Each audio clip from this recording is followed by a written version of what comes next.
puis vous êtes à côté d'une tête de mort. Ah, c'est ça, hein?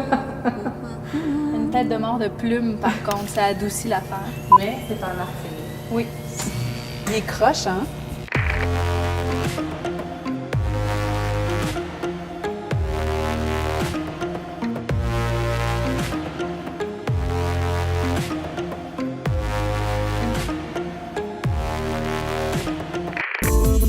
I saw something that you might like. Trying to get a hold of it. I won't bring you cupcakes in prison, Alice. Joël, on sort de la projection du premier long-métrage de Marc Séguin, Stealing Alice, dans lequel tu joues la sœur d'Alice, Ika. Ouais. Et là, je t'avoue, je sais pas trop ce que j'en pense. J'ai vécu pas mal d'affaires. C'est clairement pas un film qui est conventionnel. C'est vraiment intense. Est-ce que l'expérience était aussi intense de tourner ce film-là que quand nous, on le reçoit? Ah, assurément. Ouais. C'est assurément une expérience qui se reproduira plus dans ma vie.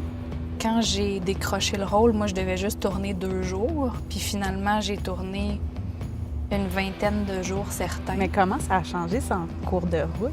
En fait, au départ, je pense que Marc cherchait la sœur de Fanny. Ouais. Puis il m'a rencontrée. Ça a fonctionné. Puis je pense que quand on s'est mis à tourner ensemble, il a aimé cette relation-là entre les 2 sœurs. Puis ça l'a inspiré pour poursuivre l'écriture parce que cette écriture-là se faisait au gré du temps et des idées et des envies.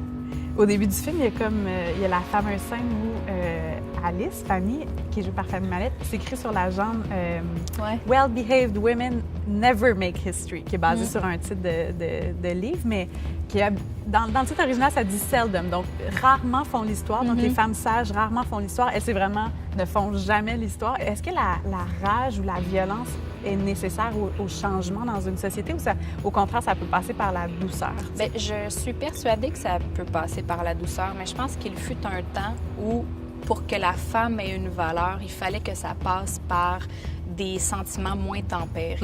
J'aime à penser que maintenant, c'est moins ou plus, on va dire moins le cas. Ouais. Mais dans le temps, c'est vrai que fallait être presque une Amazone pour contre Marc. Fait qu'il doit y avoir une partie de vrai là-dedans, mais j'aime à penser que ça se modifie avec les années. C'est comme si l'émotivité, c'était associé à la féminité. Est-ce que tu trouves qu'il y a un jugement de valeur? Oui, c'est possible. Puis, tu sais, je pense que tout le négativisme de notre cycle hormonal dans, dans notre émotivité. Là, tu sais. Moi, tu sais, si tu veux me faire pogner les nerfs, là, fais des commentaires sur mon cycle menstruel relié à mon tempérament. Donc, t'es-tu SPM? C'est-tu pour ça que tu réagis de même? même? Oui, tu sais, puis là, t'as juste envie de dire... J'aimerais tellement ça pouvoir te répondre la même chose à toi, homme qui n'a pas de cycle hormonal, là, tu sais. J'ai lu quelque part que les gars avaient un cycle hormonal aussi, qui avait la même chose que nous, ouais, hein? mais pas tout à fait la même durée, là, mais qui était soumis à ce genre de cycle-là. Ouais. C'est juste que c'est pas manifesté par quelque chose de clair. Puis c'est tellement pas connu qu'on ne peut pas avoir même sur « vous devez être dans votre... Oui. Mais oui, fait que j'ai l'impression qu'il y a de ça aussi, là, tu sais, justifier notre émotivité parfois par notre condition de femme. Quand je me mets en colère, c'est rarement relié à un dérèglement hormonal. Tu sais, c'est une prise de position que j'aurais dans une semaine comme il y a une semaine. Fait qu'il y a peut-être de ça dans le négativisme de l'émotivité, je trouve. Là. Mais c'est sûr que le cliché, c'est... Tu sais, le cliché, c'est la fille qui pleure puis le gars qui tient le cap. Là. Ouais. Sauf que chez nous, là... quand il faut négocier avec un vendeur qui veut pas nous donner quelque chose, c'est moi qui négocie, là. Des fois, je pleure dans l'auto après, mais c'est grâce à moi si on décroche des affaires, souvent, tu sais. Oui, c'est comme si, ça vient discréditer le fondement des sentiments ou, tu sais, justement, de la rébellion, de la révolte, tu sais, du fait de l'associer à un cycle. Et pourquoi, si je me mets à pleurer à la fin d'une grande tempête, ça discréditerait ma tempête? Mais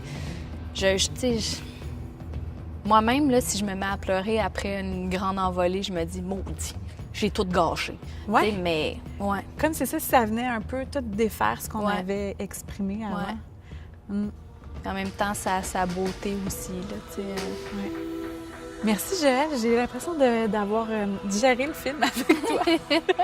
Ça fut un grand plaisir. Pour le dernier verre, qui est vite, finalement. Oui, chin-chin ça porte malheur. au vide. Ah oui? Ouais, bon, ben, on va garder ça.